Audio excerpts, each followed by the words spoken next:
Hola, ¿cómo se encuentran? Espero que muy bien. Pues para mí es muy grato darles la bienvenida a este curso de marco lógico para la formulación de proyectos. Mi nombre es Juan Manuel Carrión Delgado y en esta ocasión yo los conduciré en, en el tránsito de esta actividad programada en este lapso de tiempo. El propósito del curso pues consiste en que ustedes deberán de ser capaces de aplicar la metodología del marco lógico al diseño y formulación de proyectos, pero en el contexto veracruzano. Eso es lo que se pretende, de que ustedes aprendan esta metodología y sobre todo para resolver problemáticas en nuestro entorno más cercano, que es nuestra entidad en Veracruz. El contenido que vamos a abordar, bueno, pues consta de 4 apartados. Hablaremos sobre lo que es el árbol de problemas, matriz de consistencia, el perfil del proyecto y el estudio del entorno del proyecto. Esa es la pretensión para esta experiencia que vamos a iniciar.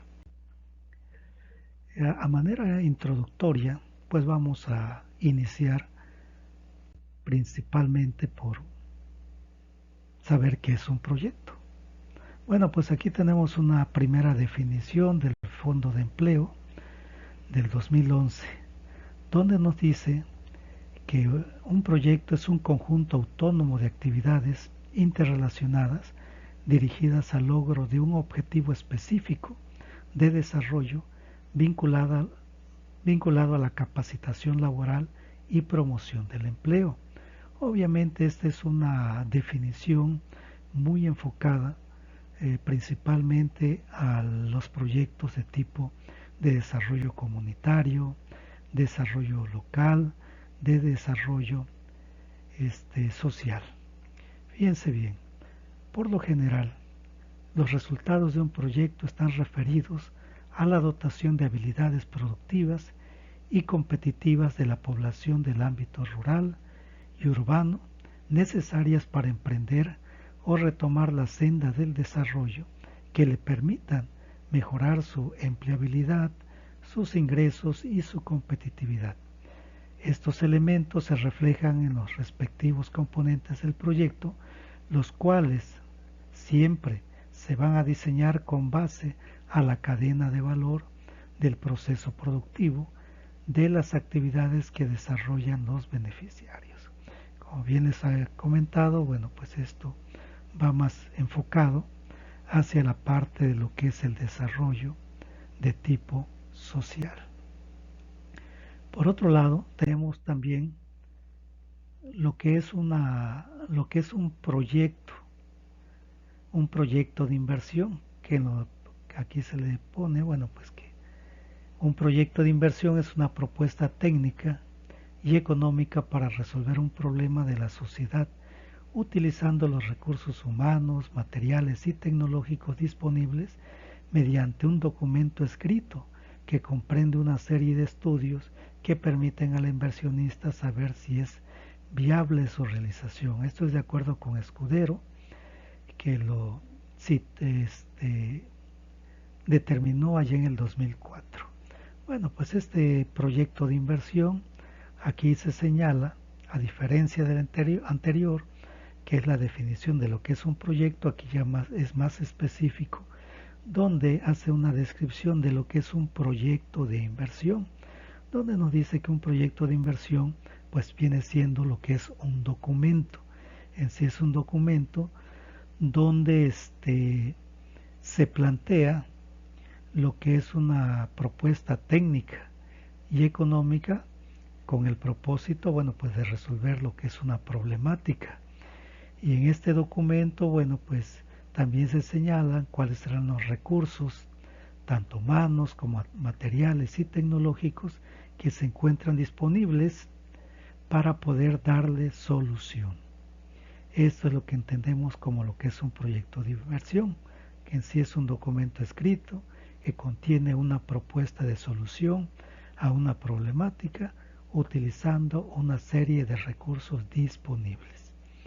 Por otro lado, bueno, pues también tenemos con respecto a lo que son los proyectos de inversión, que en lo sucesivo denominaremos PI, hay pues toda una clasificación de proyectos, desde lo que es un proyecto de inversión de tipo social, de lo que es un proyecto de inversión de tipo privado y también lo que es un proyecto de inversión al interior de una organización. Bueno, pues comencemos con el primero. Aquí nos está señalando que un proyecto de inversión de tipo social, un proyecto es una unidad mínima jerarquizada de un plan o programa de desarrollo para lograr metas y objetivos bien definidos dentro de una estrategia de desarrollo nacional o sectorial en un periodo de tiempo y en un espacio determinado. Esta definición de social va muy de la mano con las definiciones que regularmente estamos manejando en lo que es la administración de proyectos, donde en esa administración de proyectos, bueno, pues definimos que un proyecto viene siendo el eslabón último de un proceso de planeación. Y de esa forma, a partir de esa unidad última es donde se desprenden un conjunto de actividades a las cuales le estamos asignando un tiempo, le estamos asignando un costo y la cantidad de recursos que vamos a utilizar, pero todo esto con el propósito finalmente de coincidir con el logro de las metas y los objetivos definidos dentro de lo que es un plan de desarrollo. Y planes de desarrollo tenemos una jerarquía que va desde lo que es el Plan Nacional de Desarrollo, generado por el gobierno federal, lo que es los planes sectoriales, que se desprenden justamente de lo que es el Plan Nacional de Desarrollo. También tenemos los planes de cada una de las entidades, como por ejemplo el Plan Veracruzano de Desarrollo, y tenemos los planes municipales también, y esos planes municipales se desprenden del Plan Estatal de Desarrollo, y el Plan Estatal de Desarrollo a su vez se desprende de lo que es el Plan Nacional de Desarrollo. Lo mismo que los planes sectoriales se desprenden también del Plan Nacional de Desarrollo. Eso es en cuanto a lo que es un proyecto de inversión de tipo social, pero también tenemos los proyectos de inversión de tipo privado. Y aquí nos señala que un proyecto es un documento en el que están considerados una serie de estudios que permiten planear la correcta utilización de recursos para la obtención de uno o más productos y subproductos en un periodo de tiempo y un espacio determinado, y evaluar si se justifica la orientación de estos recursos a esta actividad productiva. A diferencia de este proyecto de tipo privado con respecto al social, bueno, es que en este privado nos dice que también es un documento y que se compone de un conjunto de estudios. ¿Cuál es ese conjunto de estudios? Bueno, pues tenemos en primer lugar un primer estudio, que es el estudio del entorno del proyecto, también conocido como la naturaleza del proyecto. Un segundo estudio, conocido como estudio de mercado. Un tercer estudio, conocido como estudio de organización. Un cuarto estudio, conocido como un estudio técnico, o también se le conoce como un estudio de ingeniería o estudio de producción. Un quinto estudio también que integra este proyecto de inversión privado, un estudio económico financiero, y finalmente un sexto estudio relacionado con lo que es el impacto económico y social. Entonces este conjunto de estudios se integran y le dan forma a lo que es un proyecto de inversión de tipo privado. Pero no es la única forma, también tenemos los proyectos de inversión dentro de lo que es el ámbito organizacional. Aquí nos lo están señalando que un proyecto es un proceso de planeación estratégica de una actividad productiva simple con el objeto de transformarla en una actividad productiva eficiente, lo cual según Marshall, allá por 1890, señaló incorporando la organización o habilidad empresarial como cuarto factor de la producción y para coordinar la tierra, el trabajo y el capital en el proceso productivo de una manera compleja, completa y eficiente. Bueno, en esta definición organizacional va más de la mano con los proyectos conocidos como planes de negocios. La diferencia entre lo que es un proyecto de inversión privado y un proyecto de de tipo organizacional, también conocido como plan de negocios, es que en el proyecto de tipo privado se parte desde la generación de la idea y la integración de los 5 estudios. Sin embargo, en este proyecto de inversión de tipo organización, también conocido como plan de negocios, se parte de que la unidad productiva, es decir, la empresa, ya está constituida y tiene planes de crecimiento, de expansión. Entonces, a partir de los recursos que ya tiene, pues hace una planeación estratégica con el propósito de poder transformar bienes o servicios con el propósito de, de un mejor aprovechamiento de lo que ya tiene en cuanto a lo que es el trabajo, el capital y el proceso productivo, para poder volver esta actividad de una manera completa y eficiente. Bueno, aquí tenemos una de las clasificaciones a taxonomías en las cuales se pueden clasificar los proyectos de inversión. ¿Qué otra cosa tenemos? Bueno, pues algo importante viene lo que es la descripción del proyecto. Aquí bien sabemos, bueno, que en general los proyectos se diseñan porque existe un problema de desarrollo, un obstáculo al desarrollo o una oportunidad desaprovechada. Esto es importante que ustedes sepan. Sin problema a resolver no va a existir proyecto. El proyecto nace a partir de una necesidad, nace a partir de un obstáculo, de una problemática que en este caso está obstaculizando lo que es el desarrollo de un sector de la población, de una comunidad, de un entorno donde se habita un sector de la población. También es importante señalar que muchas veces hay consenso de que la situación actual es de insatisfacción, por lo cual se requiere un cambio. Es decir, que en la mayoría de los casos, esta problemática es percibida por la comunidad,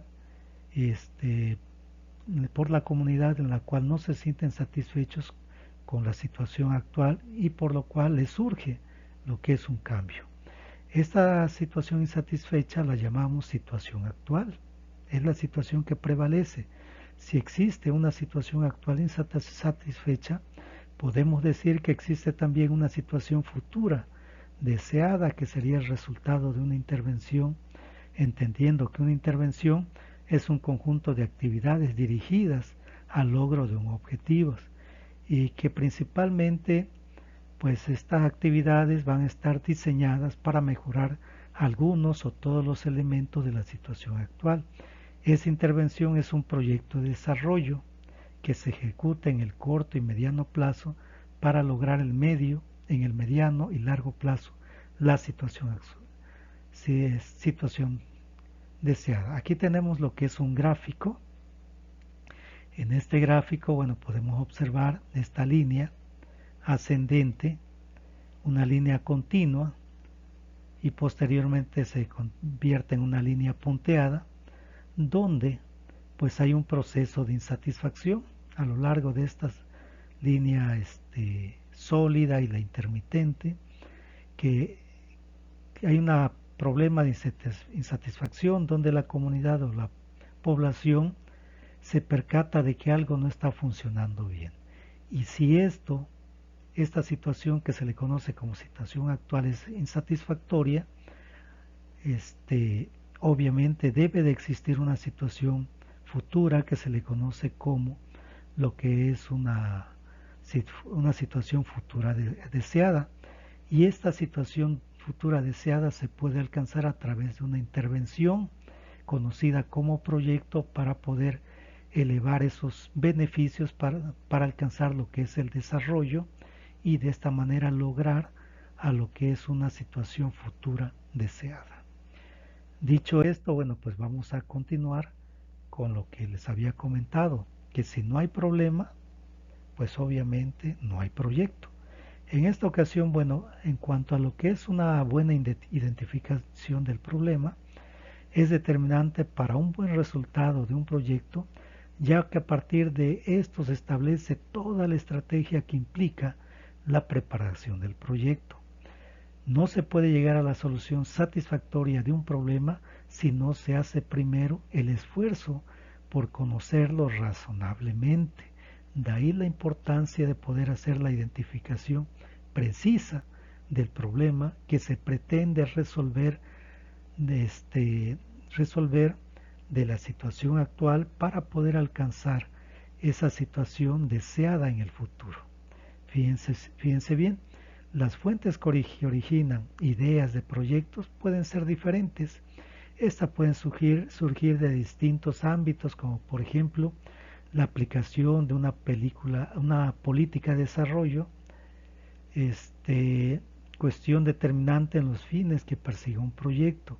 Y cuando estamos hablando de política de desarrollo, estamos hablando de los diferentes programas de tipo federal o de tipo estatal que van enfocados al desarrollo de las comunidades, que van enfocados al beneficio de estas comunidades para alcanzar una mejor calidad y nivel de vida de los mismos. También nacen de las necesidades o carencias de grupos de personas la percepción que las personas tengan de una situación, por ejemplo, bajos niveles de desarrollo detectados por los planificadores, es decir, por los estudiosos, oportunidades de negocios a nivel local, condiciones de vida deficientes detectadas en algún diagnóstico en el ámbito local, entre otras tantas. También la aparición de un problema, el aprovechamiento de una oportunidad o la percepción de un problema social requieren de solución. Los proyectos de desarrollo son cursos de acción para resolver problemas de comunidades en particular o de la sociedad en general, los que deben ser identificados adecuadamente para una asignación racional de los recursos. Eso es importante, que se deben de establecer cuáles van a ser las acciones que se van a realizar para el beneficio, y sobre todo es importante en estas situaciones hacer una identificación precisa de los recursos que necesitan para lograr estos propósitos. Y regularmente, como lo manejamos también en administración de proyectos, existen 3 tipos de recursos. El primero de los recursos es el tiempo. Siempre dentro de todo proyecto el tiempo es un recurso que nos puede limitar en los alcances del mismo. La otra situación puede ser, el otro tipo de recurso es el recurso económico. Todo proyecto siempre va a necesitar de capital para poder cristalizarlo, va a necesitar de dinero para poder realizarlo. Y el tercer recurso, obviamente, es el recurso humano. No hay proyecto sin que se pueda echar andar o cristalizar si no se tiene a las personas que van a trabajar en esta situación. Fíjense bien, por esta razón, el propósito de todo proyecto de desarrollo es resolver un problema o necesidad o aprovechar una oportunidad cuyos efectos beneficiarán a un grupo de personas o a la comunidad en general. Un problema en sí mismo no es un proyecto. Un proyecto son acciones, son cursos de acción que se originan a partir de un problema y que dan respuesta a este en forma racional, es decir, en forma lógica. Esto implica el uso eficiente de los recursos disponibles. Eso es importante aclarar, que en sí el problema no es el proyecto, sino el proyecto está constituido por el conjunto de acciones, de actividades que se van a originar a partir de la problemática y que van a dar una respuesta a la resolución de manera funcional, de manera lógica y racional a esa problemática. Y si ustedes lo relacionan, por ejemplo, con administración de proyectos, todas esas acciones que se establecen en un gráfico de Gantt, en un diagrama de Gantt, son las que originan, son el conjunto de actividades o de acciones que originan las acciones que van a dar solución a la problemática que ustedes identificaron y que van a resolver a través de lo que es el proyecto. Por ejemplo, cuando se le hacía alusión a que en sí el problema no es el proyecto, aquí tenemos dos ejemplos. Por ejemplo, ausencia de fertilizante. No hay fertilizante, eso no es el problema. El proyecto, eso es una problemática, lo mismo la ausencia de pesticidas. Ambas son problemáticas, pero en sí, el problema es de la problemática. En la parte de abajo tenemos en sí el problema. Aquí la falta de fertilizante está generando una baja productividad. Esa sería la problemática, la identificación del problema. Y por otro lado, que ante las ausencias de pesticidas, un efecto es que la cosecha es destruida por las plagas. Aquí tenemos una causa y acá tenemos un efecto. Entonces las causas del problema son estas, y en sí la verdadera problemática es la baja productividad.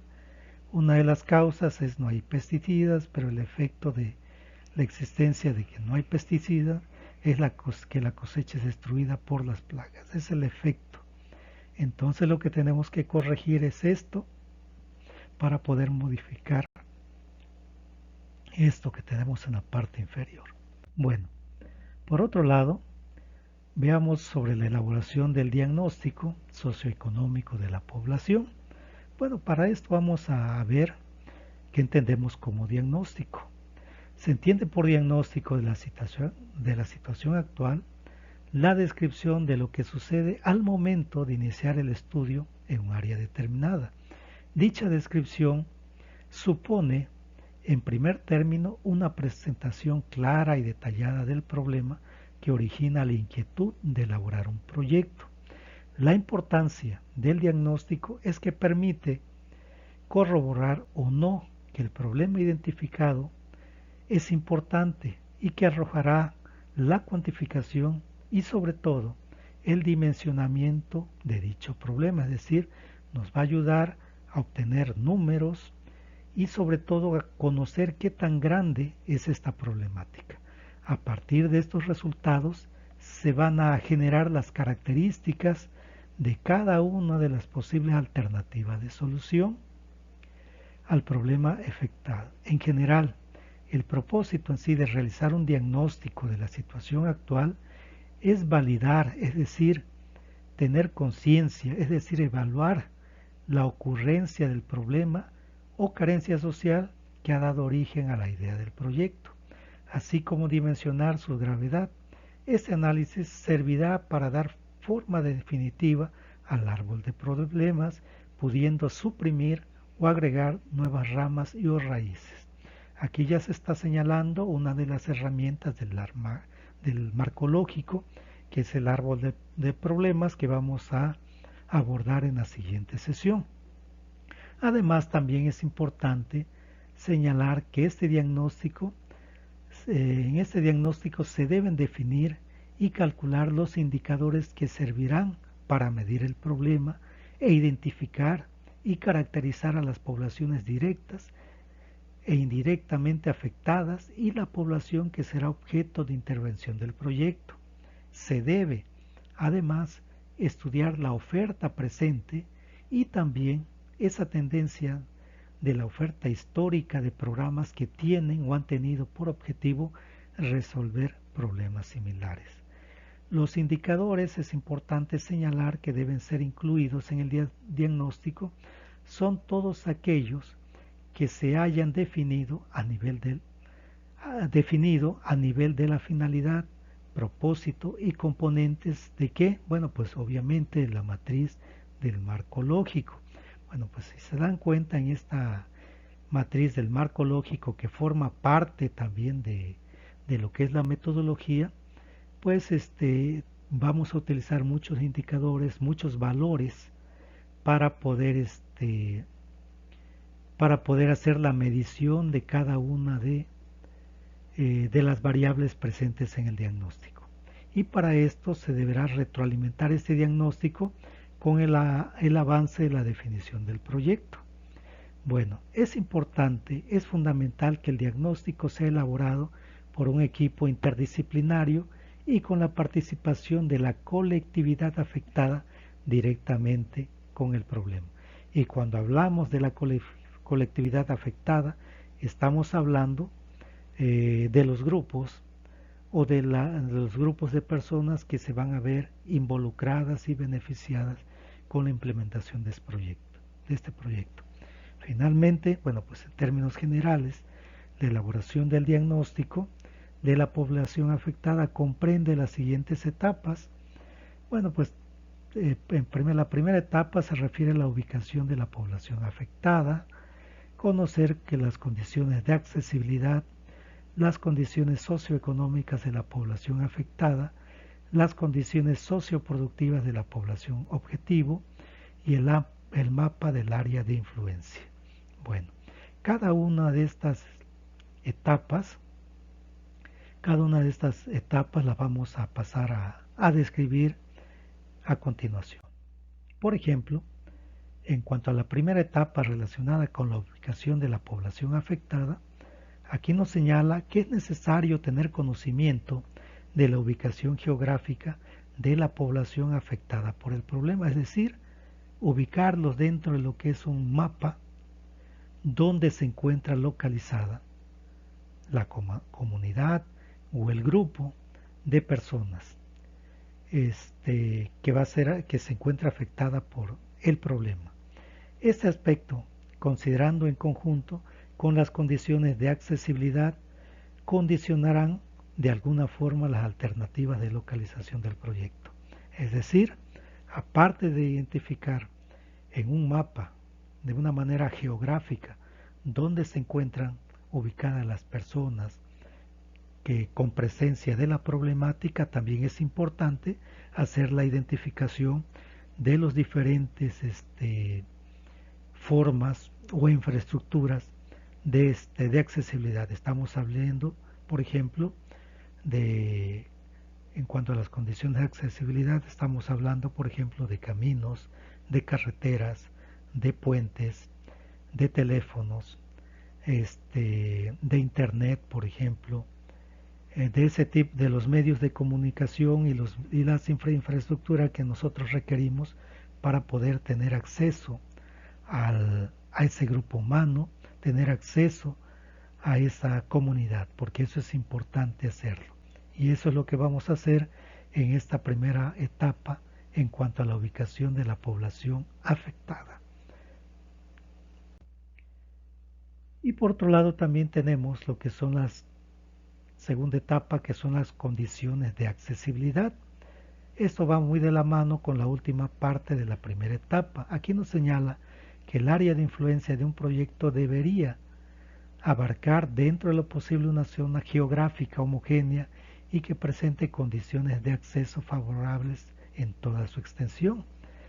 De no presentar estas condiciones, habrá que analizar si existen los medios que permitan facilitar el acceso, de tal forma que esta condición no interfiera en el desarrollo del proyecto. Además, el área de influencia debe de contemplar límites dentro de los cuales el acceso sea igualitario para toda la población del área definida.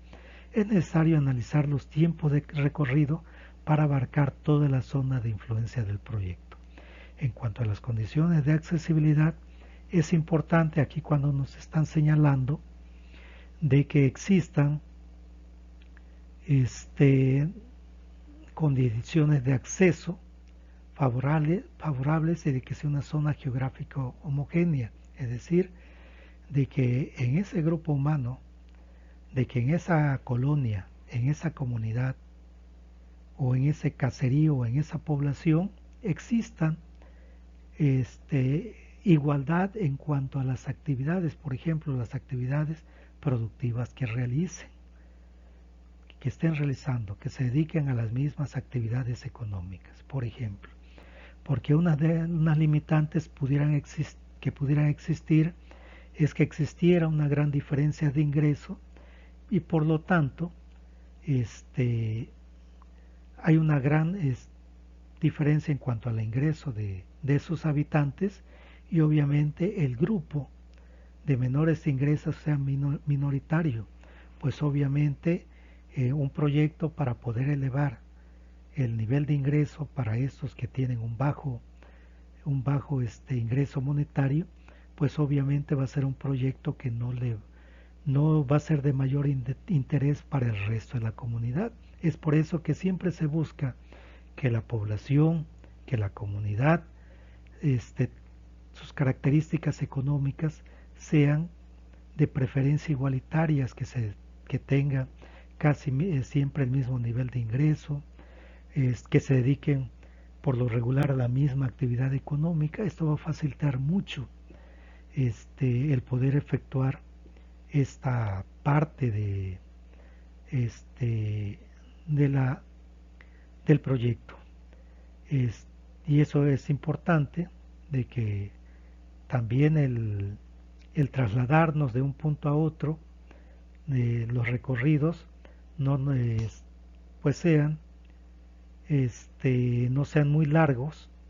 Por ejemplo, para trasladarnos del centro donde está la sede del proyecto hasta el límite geográfico donde se encuentran las personas que van a ser beneficiados, bueno, pues no tienen que ser recorridos muy largos para siempre estar presente en la supervisión y en lo que es el avance de lo que es el proyecto.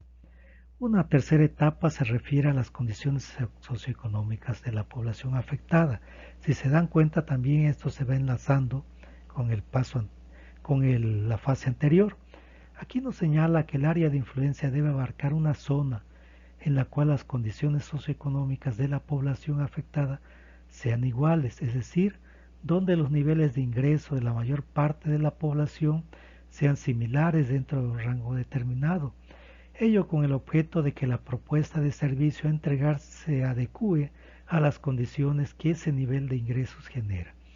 Se deberán identificar los principales indicadores socioeconómicos de la zona de intervención del proyecto que permitan identificar las características básicas de la población afectada por el problema identificado. Se deberán presentar al nivel más específico posible, regional, municipal o de la localidad. Entonces pues esos indicadores de los que se habla aquí, las condiciones socioeconómicas de la población afectada, pues puede ser, por ejemplo, un indicador el tipo de actividad económica que desarrolla el grueso de la población, si se dedican a la agricultura, si se dedican a la pesca, si se dedican a la actividad forestal o a la actividad de minería, por ejemplo, o al comercio. Entonces, eso es un indicador. Otro indicador puede ser el nivel de ingreso que tiene la comunidad, por ejemplo. También otro indicador pudiera ser el acceso que tengan a los servicios de salud, el acceso que tengan a las escuelas, si cuentan con luz, con drenaje, con servicios de telefonía, con servicio de limpia pública, por ejemplo. Todos esos son indicadores que nos van a dar una idea de cuál es el nivel de la calidad y el nivel de vida de la población. Y eso ya tendremos oportunidad de irlo sobre la marcha, de ir a ahondarlo un poco más en la medida de que se vaya desarrollando el proyecto. Otro punto, otra fase son las condiciones socioproductivas de la población objetivo. Aquí nos señala que se deberán analizar a detalle las principales variables socioproductivas de la población objetivo del proyecto, identificando entre otras variables el área del predio o promedio de los beneficiarios, es decir, el número de personas que van a ser beneficiadas con este proyecto. El conjunto de actividades económicas desarrolladas por esto, es decir, a que se dedican los diferentes productos producidos, si se dedican a la apicultura, se dedican a lo que es el cultivo del café, si se dedican a la producción de papa. Aquí es importante el detallar estas actividades y los productos que están generando, tanto para el autoconsumo como para su comercialización, la productividad lograda, los volúmenes producidos y vendidos y sus ingresos económicos totales, así como los generados por la línea productiva promovida, es decir, todo lo referente a su actividad económica por el proyecto, si es el caso. Asimismo, también se debe describir el grado de asociatividad y el grado de articulación de los mercados y el nivel tecnológico. ¿Qué quiere decir esto último? Se tiene que hacer la identificación si existen cooperativas de productores, si han logrado integrar lo que es una cadena productiva o una cadena de valor con vínculo a los mercados, y también cuál es el nivel de tecnología que están utilizando, si es una tecnología muy básica, casi de tipo artesanal, o han tenido acceso a una tecnología, bueno, donde ya hacen uso de equipo, de maquinaria y de herramientas que le permitan facilitar su proceso de transformación de esos productos, y obviamente que esto les permita, esta tecnología, agregarle un mayor valor a esa materia prima que ha sido cosechada. Y sobre todo también se señala que es importante hacer la identificación de las cantidades que se producen, ya sea para el consumo propio, que es el autoconsumo, o el que está destinado para lo que es el comercio. Y posteriormente tenemos lo que es el mapa del área de influencia.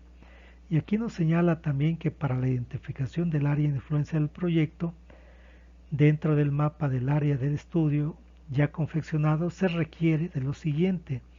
Fíjense bien, en un mapa se debe marcar el mapa del área de intervención, la zona geográfica correspondiente al área de influencia que se pretende abarcar de acuerdo a lo determinado en el punto anterior. Entonces, esto va muy de la mano con lo que se ve en la parte de planeación y diseño de instalaciones, que se refiere a la macrolocalización del proyecto. Posteriormente, se tiene que verificar que la zona definida en el punto anterior, en lo posible, tenga las condiciones de acceso favorable en toda su extensión, es decir, que toda la población objetivo pueda acceder al servicio sin dificultades. De no ser así, identificar las condiciones que habría que mejorar para que el acceso sea favorable y posible para la población objetivo. Esto nosotros podemos obtener toda esta información a partir también de una herramienta utilizada en la planeación y el diseño de instalaciones, en lo que es una matriz, por ejemplo, a través de una matriz, para poder identificar si la zona, si la región o la localidad cuenta con los caminos, con los servicios, o también, si no cuenta con ellos, con el propósito de establecer estrategias de solución. A esta matriz se le conoce como una matriz de ponderación por puntos. Posteriormente, toda esta información obtenida en estos puntos, esos 3 puntos anteriores, deberán quedar reflejada en el mapa del área de influencia, identificando claramente sus límites geográficos, vías de acceso y las zonas carentes de estos servicios. Y finalmente se debe detallar los tiempos de viaje entre la sede del proyecto y los diferentes puntos de obtención. Este mapa del área de influencia viene siendo prácticamente la cereza del pastel de las etapas anteriores. Entonces, a través de una manera muy gráfica, muy visual, nosotros tendremos a través de este mapa del área de influencia un reflejo de un diagnóstico de la situación actual que prevalece en la región, el municipio, la localidad, la población o el caserío en el cual pretendemos intervenir a través de lo que es el proyecto. También es importante, habiendo agotado las fases del análisis anterior, vamos ahora a una siguiente parte, conocida como análisis de involucrados.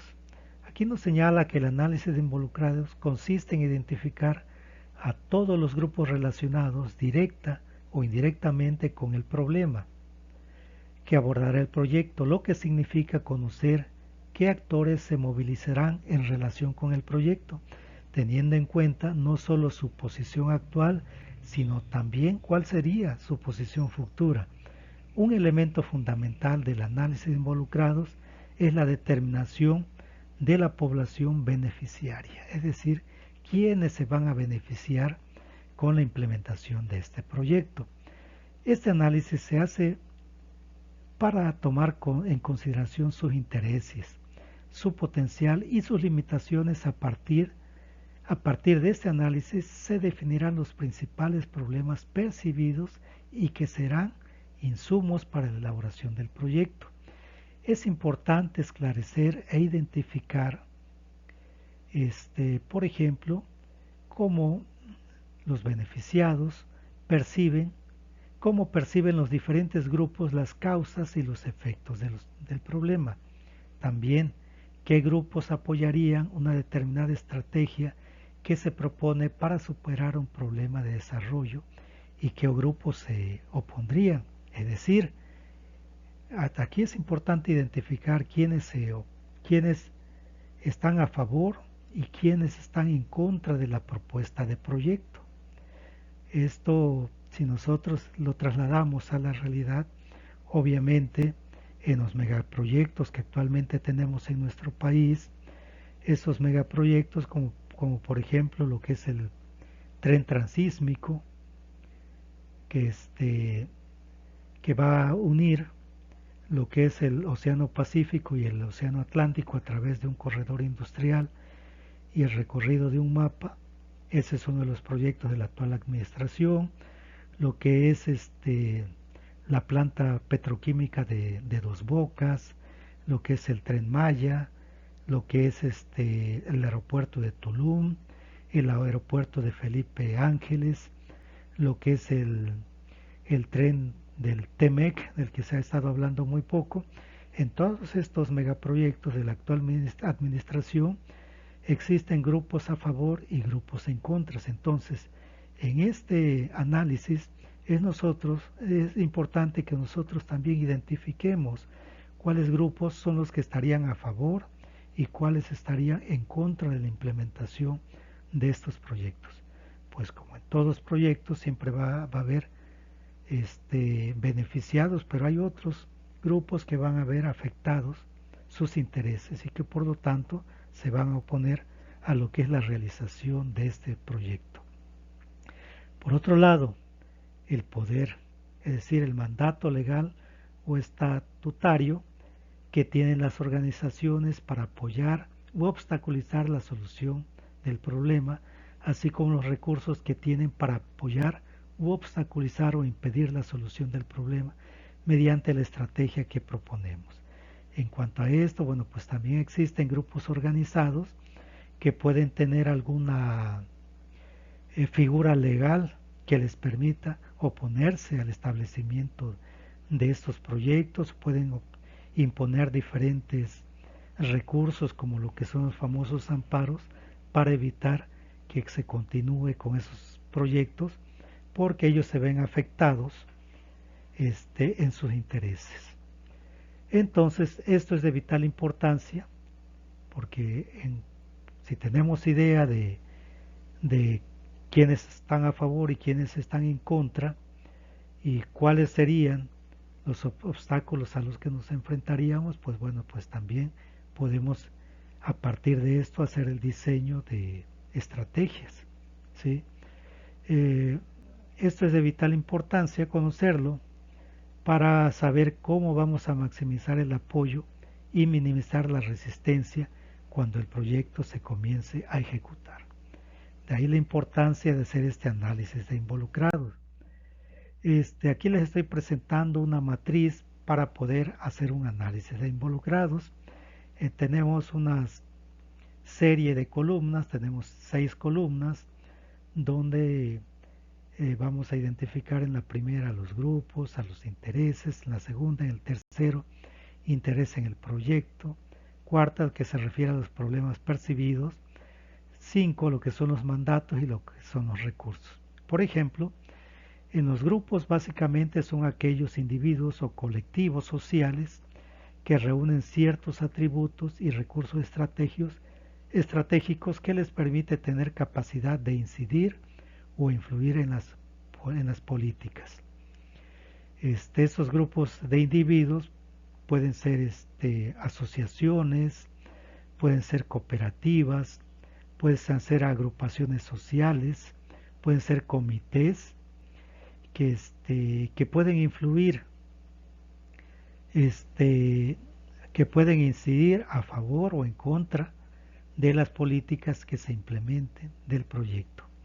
Se debe considerar siempre que el grupo 1 son los beneficiarios del proyecto. Siempre en primer lugar vamos a poner como número 1 a los grupos que son los beneficiarios del proyecto, pero también en los subsiguientes también podemos hacer la identificación de aquellos que se están poniendo. En cuanto a la segunda columna relacionada con los intereses, pues son aquellos intereses que cada grupo tiene en relación directa con el problema de desarrollo seleccionado. Si el problema de desarrollo los perjudica, se puede poner aquí que las soluciones sugeridas por dicho grupo. Bueno, en esos intereses vamos a hacer una descripción de si alguno de estos grupos se están oponiendo a la implementación de ese proyecto. Es importante aquí es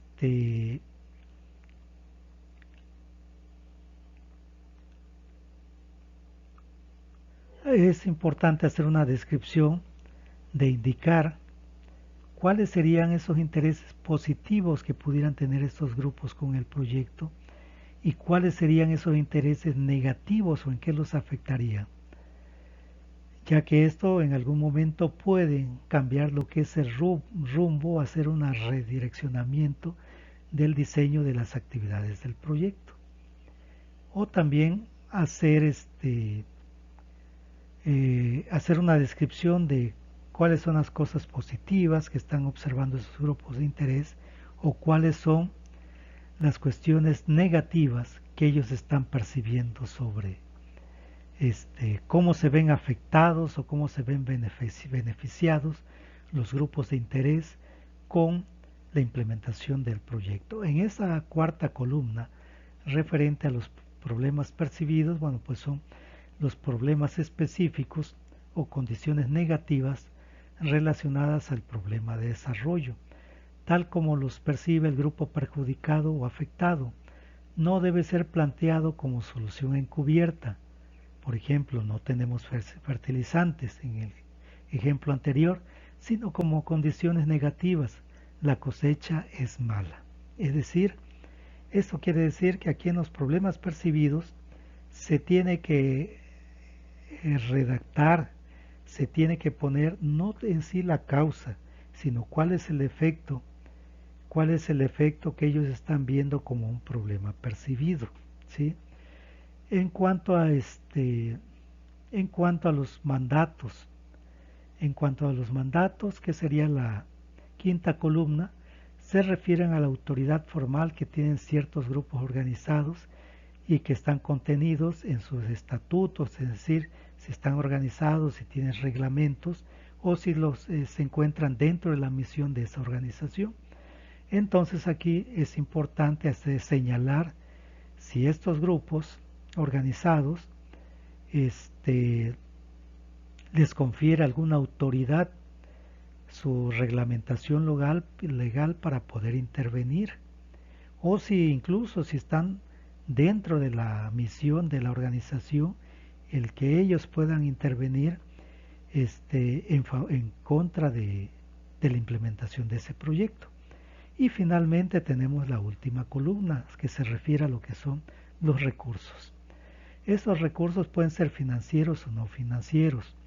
Con frecuencia los no financieros son más importantes, que es la capacidad de iniciar una huelga, por ejemplo, o que puedan tener influencia sobre la opinión pública o el resultado de una votación. Ustedes lo han visto, por ejemplo, en la parte de estos megaproyectos, cómo es que los grupos que se oponen a estos megaproyectos han iniciado una campaña, por ejemplo, en contra de que se establezca ese proyecto. Entonces, toda esa campaña de publicidad negativa que no están en favor de ese proyecto, pues finalmente van a tener cierta influencia o van a ejercer una presión en la consecución del proyecto. Por lo tanto, a eso se refiere esa parte. Entonces, más que los recursos financieros, son los recursos humanos, la mano de obra, que es importante, quién va a hacer el proyecto, la influencia o los grupos de presión. Ok. Entonces, finalizando con este último, bueno, pues aquí es importante considerar a estos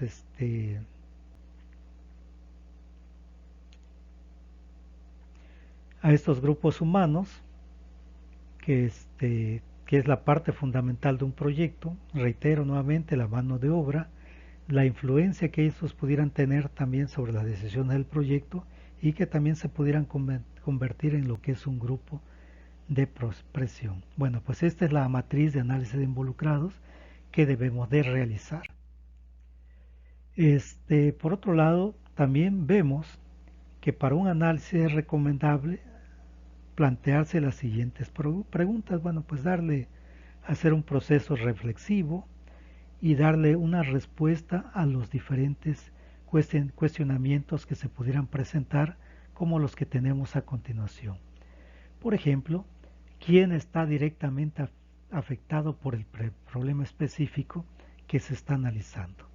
Entonces aquí hacer una redacción de quién o quiénes se ven afectados por este problema que se está analizando.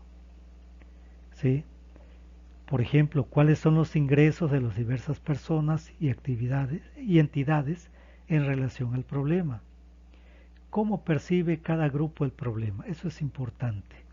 Y para esto nos vamos a apoyar en la matriz anterior también, porque en sí la matriz viene siendo como un bloc de notas que nos va a ayudar a darle una respuesta a estas preguntas para poder hacer un buen análisis.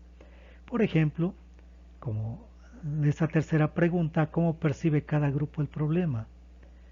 ¿Qué recursos aporta cada grupo en forma positiva o negativa para el tratamiento del problema?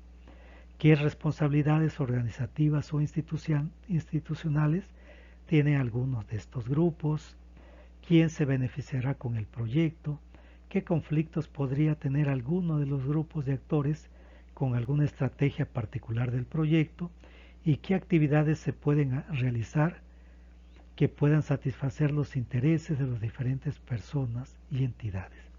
Entonces, al darle respuesta, tomando en consideración la matriz anterior, nosotros podemos tener un análisis más completo de la situación que está prevaleciendo, de ese diagnóstico que nosotros requerimos. Bueno, Dicho esto, bueno, pues vamos a pasar a la última etapa, que sería la identificación de la población beneficiaria. Bueno, en cuanto a esto, consiste en identificar y cuantificar la población objetivo, delimitarla en una referencia geográfica, es decir, a través de lo que es un mapa, estimar su evolución para los próximos años y definir en calidad y cantidad los bienes o servicios necesarios para atenderla. Y cuando se dice estimar su evolución para los próximos años, quiere decir que se tiene que hacer una especie de pronóstico de cuál va a ser la evolución, el comportamiento que se espera en los próximos años. Que esto es el primer paso que nos permite conocer la demanda. Y con esto ya vamos a involucrarnos con temas, por ejemplo, de administración de las operaciones, con los métodos de pronóstico, por ejemplo. En el proceso del análisis para la determinación de la demanda social, podemos identificar de mayor a menor tres tipos de poblaciones. Por ejemplo, tenemos la población de referencia, que con el que iniciamos este esquema. Esta población de referencia es una cifra de población general. ¿Qué quiere decir esto? Que es una cantidad, es un número. Aquí vamos a identificar el número total de la población, que tomamos como marco de referencia para cálculo y comparación y análisis de la demanda. Recuerden que la población de referencia va a ser el número de personas, va a ser el número de personas que integran la población total que vamos a estudiar. Y posteriormente, a partir de la población de referencia, damos una siguiente etapa, un siguiente paso, para poder identificar a la población afectada. Esta población afectada es el segmento de la población de referencia que requiere los servicios del proyecto para satisfacer la necesidad identificada, también llamada población carente. Entonces, bueno, tenemos una población total y tenemos una población afectada. Entonces, la población afectada viene siendo un subgrupo de la población total, no una muestra, sino viene siendo un segmento de la población total. Y ahí ya nos vamos a la segmentación de lo que es el mercado, retomando parte de las herramientas conocidas en el ámbito de la mercadotecnia. Tenemos posteriormente a la población afectada, nos vamos con la población objetivo. ¿Qué entendemos como población objetivo? Bueno, pues es aquella parte de la población afectada a la que el proyecto, una vez examinados los criterios y restricciones, está en condiciones reales de atender. Son aquellas personas que percibirán algún servicio y o producto del proyecto, y se deberá considerar al jefe de familia como beneficiario directo, y solo en casos debidamente justificados se pondrá a considerar a más de un miembro por familia como beneficiario del proyecto. Identificada la población objetivo o beneficiaria del proyecto, habrá que cuantificarla y describir sus características actuales específicas, indicando su ubicación, disponibilidad de recursos productivos, los principales productos que produce, su productividad, sus ingresos por la actividad promovida y sus otros ingresos en otras variables. Tomar en cuenta las causas identificadas en el árbol de problemas. Para todos los datos se deberá especificar claramente las fuentes de donde provienen los datos, debiendo ser estas con una antigüedad no mayor de 5 años. No mayor a 5 años. Entonces, si se dan cuenta, aquí tenemos esta parte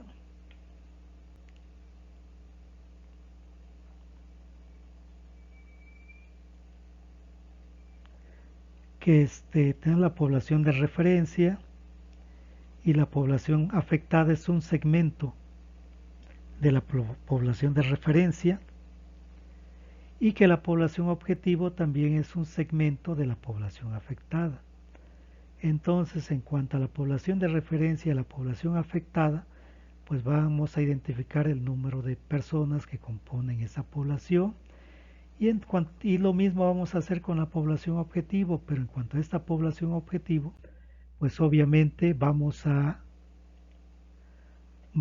ser un poco más específicos en cuanto a las características que describen a esta población. Bueno, hasta aquí tenemos lo que es esa sesión introductoria a lo que es el marco lógico.